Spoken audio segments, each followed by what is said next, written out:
All right, this is part one of two videos on the idea of theme. And in this particular video, we will focus on understanding what theme is as well as what it isn't. So don't forget you need to have your guided notes available. Stop and take notes whenever you see the pencil. Use the rule of 5 and pause as often as you need to, but especially when you see the pause button pop up. All right, so let's look first at what is theme. Here's some possible definitions for what theme could be. It's the life lesson to be learned from the story. It's the message the author is trying to get across through the text. Or it could be the truth about life revealed in a story. Go ahead and pause and pick one of those that you think makes the most sense to you and write it down. All right, now there's a number of things that theme isn't as well as is, and we want to go through some of these. You have the portion of your guided notes where you will be writing down what it is and what it isn't. We'll be looking at 4 different slides, and you'll fill this in accordingly. So, first of all, theme isn't a moral. A moral is when you say don't do this or you should do that, or maybe it's even a command form, go and do this. So a theme doesn't tell you what you should do or what you should think. So for example, always show responsibility is a moral because it's telling you to always show responsibility. And so that's not going to work as a theme. On the other hand, what a theme is that it should be completely judgment-free. You shouldn't say it and feel like, oh, I should be doing that or I shouldn't be doing it. It's just a generalization about life or human nature. So instead of saying always show responsibility, you could say responsibility brings satisfaction. Nobody's going to feel bad about that. It's not telling anybody what to do. It's just a simple truth. All right, let's look. Make sure you take a minute and get down the first theme isn't and theme is on the chart on your guided notes. All right, another thing that theme isn't is that it's not a short cliche or like a bumper sticker idea. These are these common phrases that get used all the time. So crime doesn't pay, love conquers all, those kinds of things don't work as themes. They're too common and so that they don't mean a whole lot. What theme is they need to reflect the complexity of life as described in the whole story. So you have to look at the story as a whole and saying specifically what kind of lesson is this saying. So instead of saying crime doesn't pay, maybe it's crime eventually brings sadness, or love can help people overcome challenges. Those things are written in a way that aren't so cliche, but still have the specific meaning from the story. So those ones are okay. Make sure you pause and write down on the second line under the theme isn't is chart these 2 things. Okay, the third thing that theme isn't and is. First of all, it should never refer to anything from the story. So no names, no specific events from the plot, and they certainly don't use the words you, me, I, etc. We want to keep things in third person only. So if you say Elsa fixes her country through love, that's specific to a particular story. It gives the character's name, and so doesn't work as a theme because it's too specific to the story. On the other hand, what you would want to have is for the theme to be universal, meaning that it can be true across time and across place. So instead of using a specific name, you might use words like parents, leaders, society, or adolescents to show that it's not just about the characters.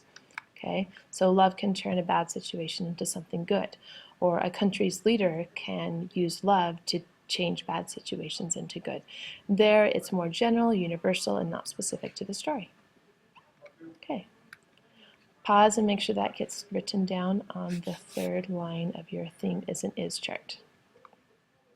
Finally, what theme isn't is you won't want to have anything that shows that are absolute terms or making it seem like one thing is true for everybody when it may not be. There certainly are things that are going to be true no matter what.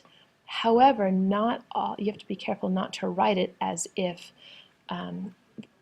because some things aren't necessarily true for everyone all the time. So let's look at an example. everyone finds happiness with their family. Now that would be the ideal. It would be great if everybody found happiness with their family, but the truth is, not everybody does, and so you don't want to phrase it that way. Instead, you can use words like often or sometimes, or rephrase it to show realistically, not to impose what something is on everybody, but to say, well, what would be the goal, or what would be the ideal thing?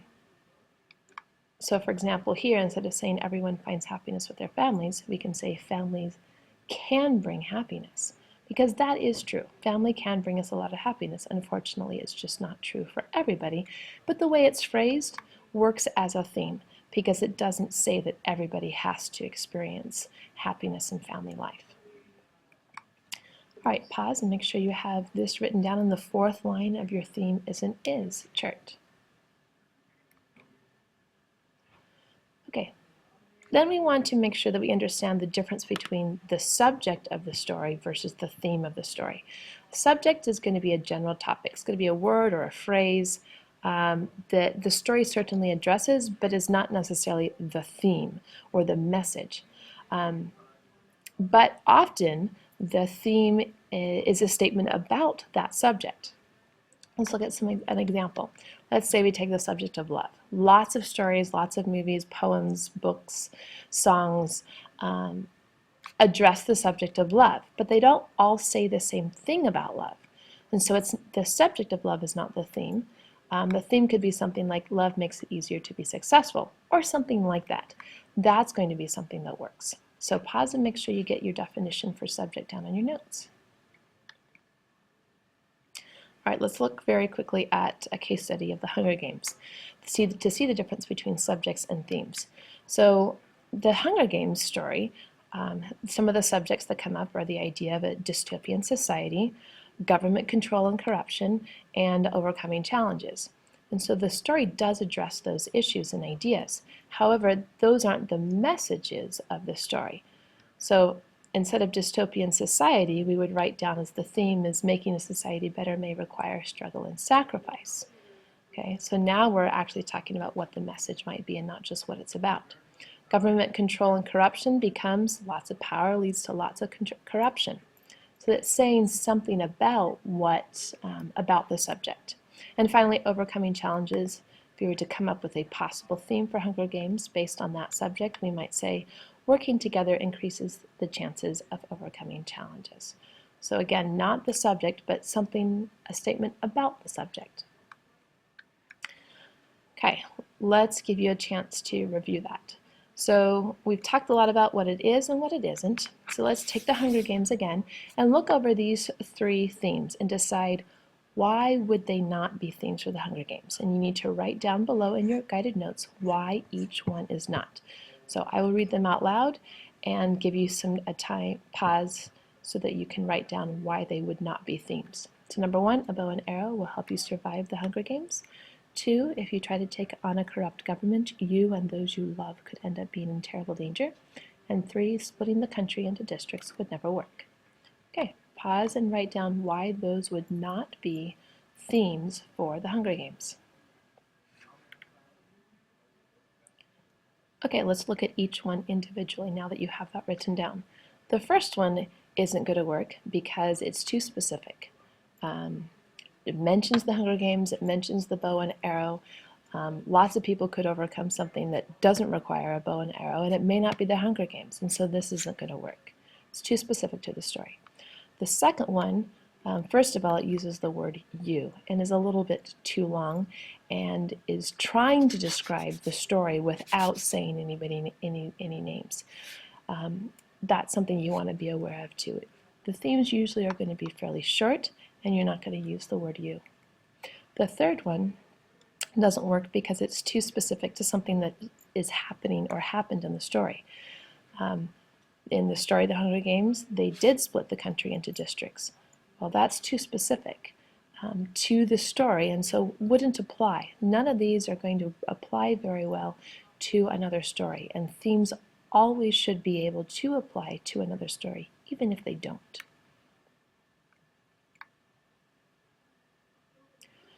Okay, the last part is the your turn, where on your notes you have a little chart there that will give the subject or theme. If you're given the subject, I want you to write a possible theme using the things that you know about what theme is. You're not writing it for a specific story, so don't worry about that. Just what would be a message about loyalty, love, and friendship that could show up in a story. And then for the other three, the other three, decide what you think the subject would be. What would be the subject that each of those themes is about? And there's one left complete for you, the fate one, so you can see what that looks like. So pause and take a moment to fill those in, and we will review them and share them in class.